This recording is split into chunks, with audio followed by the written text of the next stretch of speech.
How do you address the fears that the government is going to take away those assault rifles, as you call them, if you're talking about buybacks and banning? Yeah. So I want to be really clear that that's exactly what we're going to do. Americans who own AR-15s, AK-47s, will have to sell them to the government. We're not going to allow them to stay on our streets, to show up in our communities, to be used against us in our synagogues, our churches, our mosques, our Walmarts, our public places.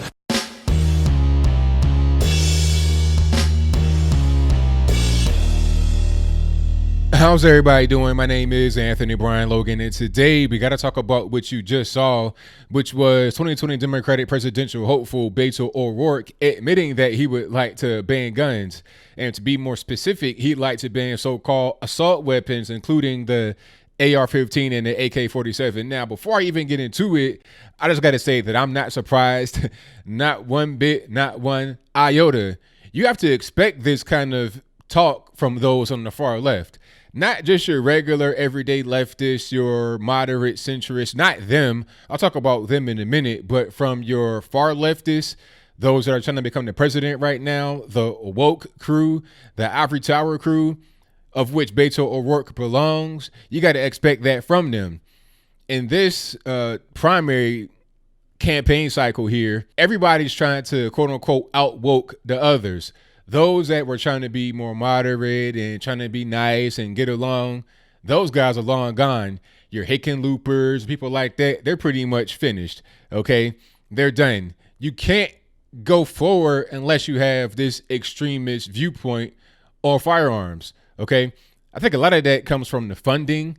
A lot of people that are on the left depend upon funding from outside sources, and if you're not strongly anti-NRA, if you're not strongly against the Second Amendment and the First as well, but that's a different story, and I digress. If you're not strongly against those things vocally out on the campaign trail, then you're not really going to be able to press forward. But to get back to Beto, he was in Charlottesville saying this. Now, I'm not really sure why he was there for real.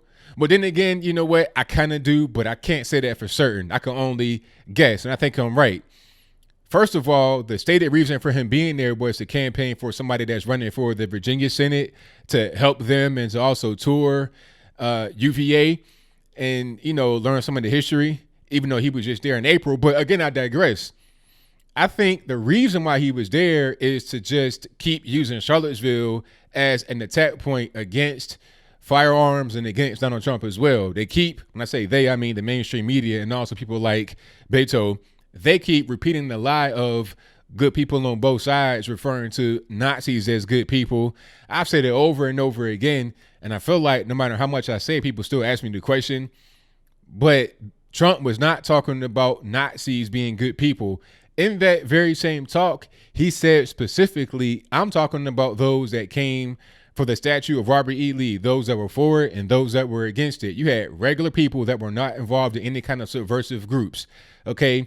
You had Black Lives Matter, Antifa, KKK, neo-Nazis, all those subversive, dangerous, harmful, and racist groups there. You also had regular normies that were not involved in anything like that on either side of the statue of Robert E. Lee staying or leaving. You had college kids, grandmas, people like that have nothing to do with anything like that at all. That's what Trump was talking about. So people like Beto want to keep pushing this lie, but I'll move on. He's there for that particular reason. Now, I think the most recent comments of what you saw earlier were spurred on by the most recent mass shooting in Odessa, Texas. Now, if you've not heard about that, I'll leave some information in the description box below.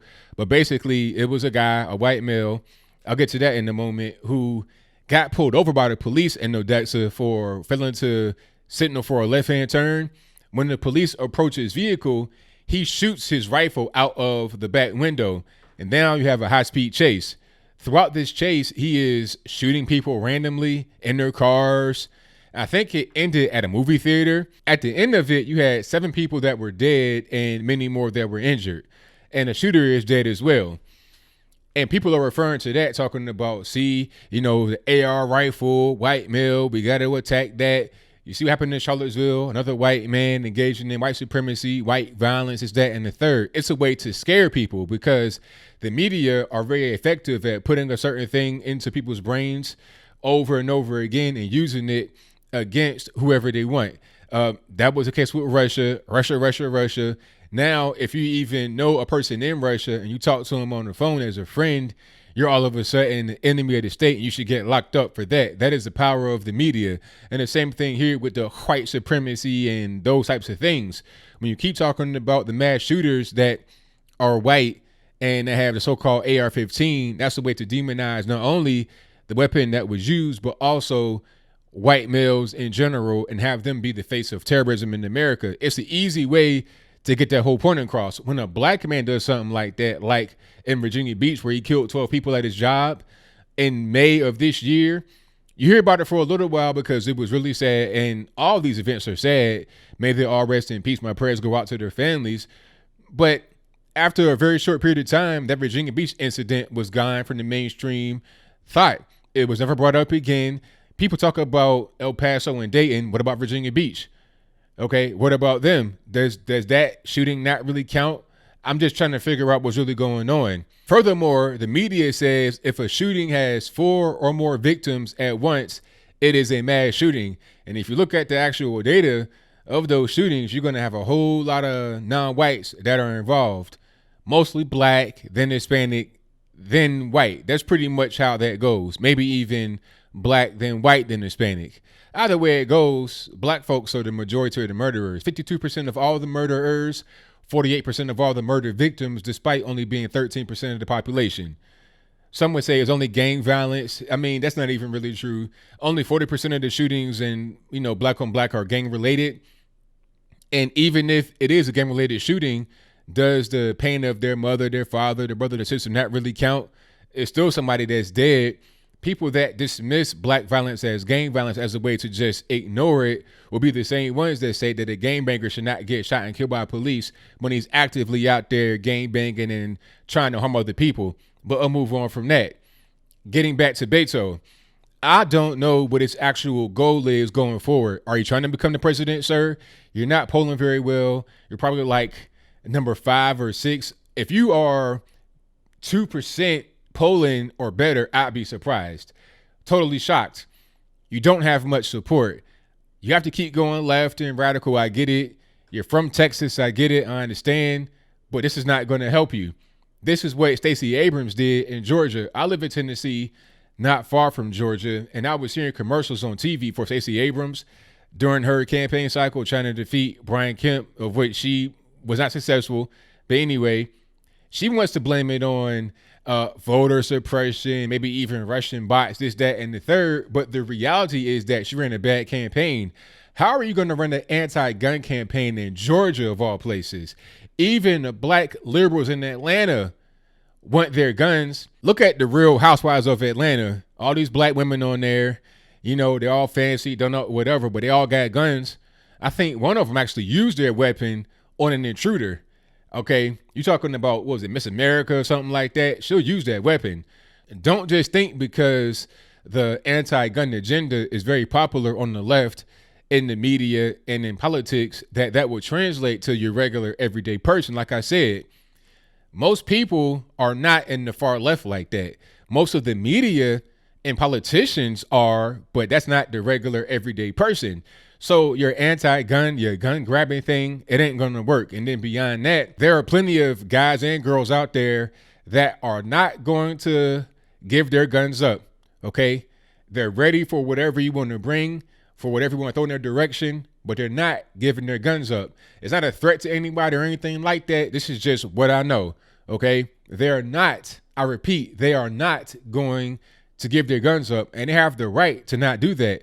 The Second Amendment shall not be infringed. I mean, it's pretty simple. As I close, I want to say this to Beto or anyone else out there. The more you keep going all the way far to the left, the more you'll lose people over to the right. It's really simple. Now, if you want to do that, that's fine. I'm not really mad at you for trying to do that, because it helps me out a whole lot. That helps us out a whole lot over here on the right to defeat you guys. So if you want to keep doing that, then go ahead. If you want to actually have some success in a national election, then you can't be doing this. You got to reverse course and get it more towards the center. That's how every president has to do. I think Trump is doing that with a lot of different things he's doing, things that I don't always agree with, but it ain't just about me and my friends, people that I like. It's about the entire nation. If you can't meet in the middle, then good luck winning an election. So that's pretty much all I got. What say you? Do you think that Beto O'Rourke will be successful in this gun buyback program? If that's your viewpoint, let me know why in the comments below.